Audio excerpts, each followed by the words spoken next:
Okay, so today we're going to be talking about customer acquisition, right? This is how we grow our businesses. We got to be able to bring in new customers.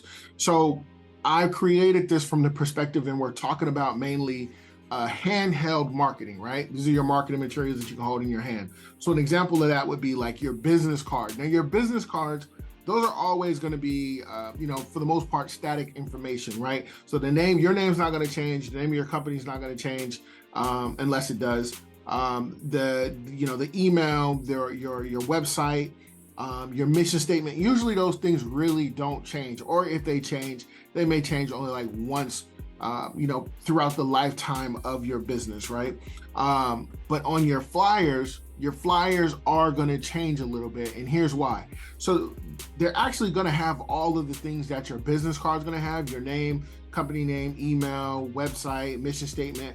But the thing that's different about the flyers versus the business cards is you want to also have a problem, an area on there where it has problems that you solve. And the reason why you want those things to change, or you want the problems you solve area to be editable so you can change it based on who you're talking to, because the pain points of daycare, or the pain points of a dental office or a museum or administrative building, those are all going to be a little bit different. So you want to have templates set up to target each one of these places so that you're speaking directly to their pain points. Okay, I've been in business for for 8 years. I've done hundreds of walkthroughs, right? And the one thing that's pretty consistent is the pain points. Now, this doesn't apply to everyone, right? Because all daycares, dental offices, warehouses, they're all not monolithic, right? Everyone has their own unique set of issues. But overall, right? Overall, from what I've seen, that the pain points of daycares are pretty much the same majority of the time. The pain point of dental offices are pretty much the same, and warehouse, so on and so forth, right? So on my templates, if I'm targeting daycares, I'm going to make sure that I will put down what I've noticed throughout a period of time, right? And I can tell you right now that the pain point of a daycare is usually like this. Let's say, for example, it's Monday morning, a new family's coming up to the daycare. They're going to tour the school to think about sending their son and their daughter to the school, right? So they're walking up to the building and they see handprints, right? Keep in mind, it's a daycare. They're little hands. They're not very big people. They're putting their hands all over stuff. So they see the handprints, right? This is the first impression that a new parent, or a prospect for that daycare, this is what they're seeing. They're seeing dirty handprints, right? They go inside, they do the tour, they're walking around, and they get to the bathroom, and the bathroom's dirty. Now, if it was, Monday, 2 o'clock, 3 o'clock, whatever, like, those things are kind of to be expected. But Monday morning, when people first come in, you shouldn't see that, all of that type of stuff. So the pain points of daycares, from my perspective, from my experience, have always been making sure that all of the glass is clean, right? So that's your front door glass. That's the glass in all of the classrooms. And there's going to be a lot of glass, especially if this is a higher end daycare, right? Make sure all those things are clean. You also want to make sure that the bathrooms are 100% clean. And the thing about it is this: daycares, they're going to be held to a higher standard, especially in my state, right?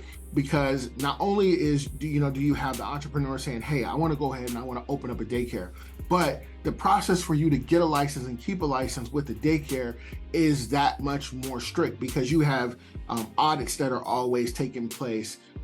People are always coming by. They can snatch the business owner's license if they aren't compliant in doing the things and following the regulations that are set forth for the daycares on whichever area you're in. So be mindful, like, daycares are going to be pretty picky. They may even have their own set of cleaning solution that you have to use, right? But this is just one of the things. So the pain point is going to be, typically is going to be the glass, or it's going to be the bathrooms, or it may be both.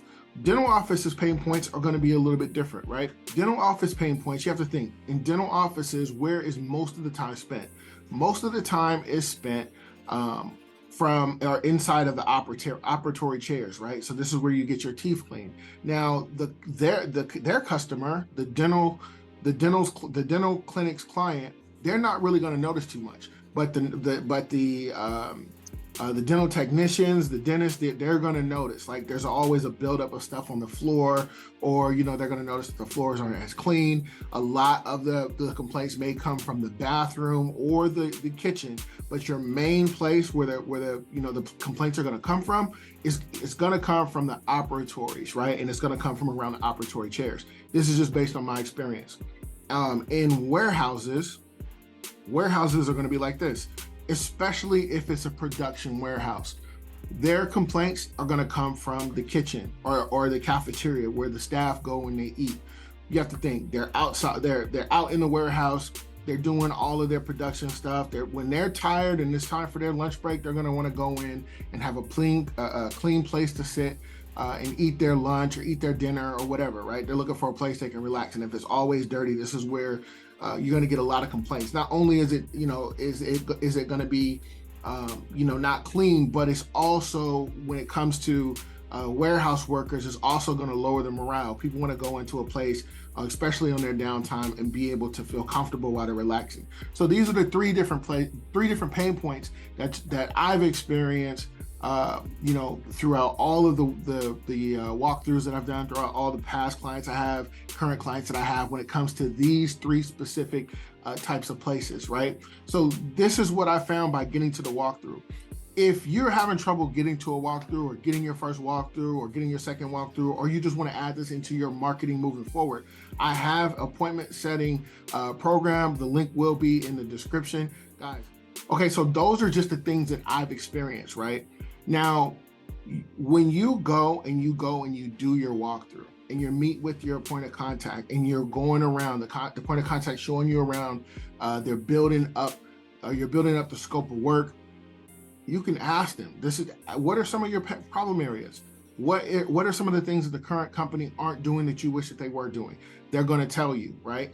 And if some of their coworkers around start pitching in, like adding to it, these are all of their pain points. And the more the people that talk about it, right, then the more frustrated that the company is, right? So they're going to be looking for you to make a change. So when you're building up your proposal, right, and you're adding it in your scope of work, you want to always make sure that you emphasize that you're going to take care of the pain points. Now, this is the thing. You have to make sure that you're taking care of all of these pain points.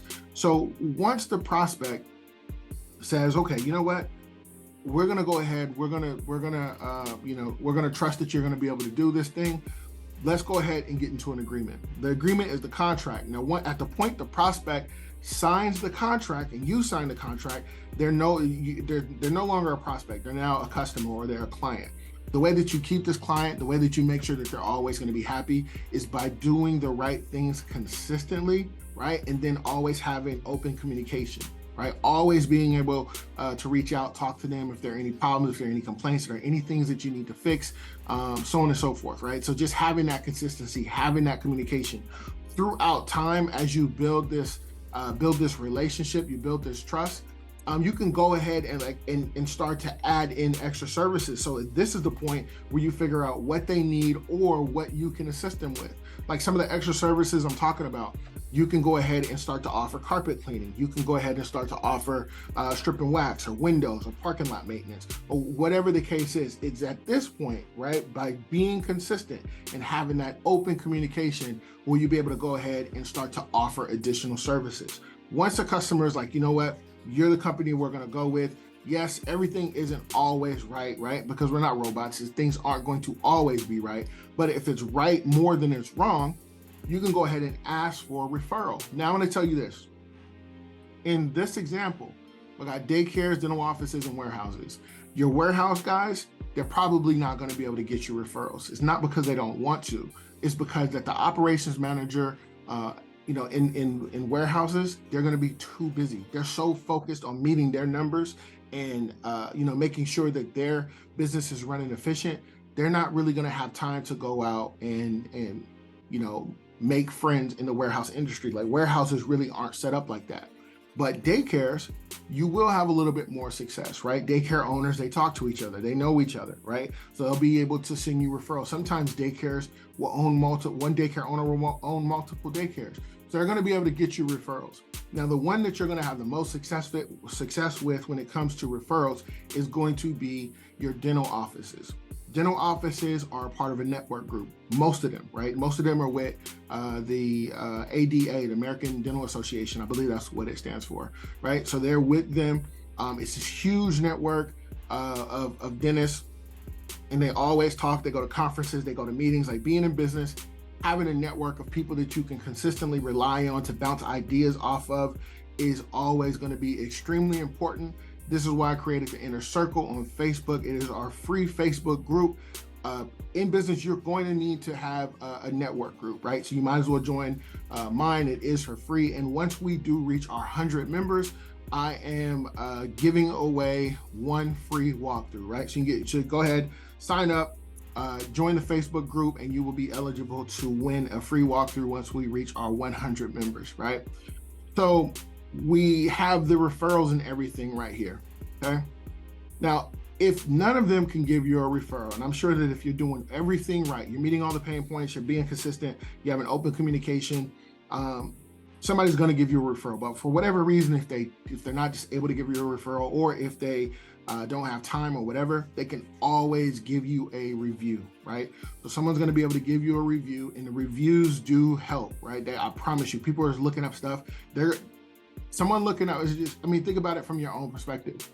If you're looking up something online, would you rather go with someone who has no stars, or would you go with someone who has 5 stars? So reviews are always important. But if you're knocking out all of these things, they're either going to give you a referral or they're going to give you a review. And this is how you continue to grow your business over and over and over, right? Now, throughout each one of these things, there are separate, there's a ton of more marketing that goes into all of this stuff, right? This is just a bird's eye view. If you're in a situation where you're just now getting started, or if you're looking to grow your business, I do offer one-on-one consultations. The link to those will be in the description as well. Go ahead, feel free to reach out. We can set up a plan to get you from where you are to where you want to be. But yeah, guys, that is it for today's video. Like I say, in the game of business, spectators are only going to watch. Hustlers get into the game so they can win. Guys, I'm always dropping jewels. Make sure you're in position to pick them up. You do that by liking, commenting, and subscribing. Once again, my name is Marcus Crockett. I'll catch you in the next one. Peace.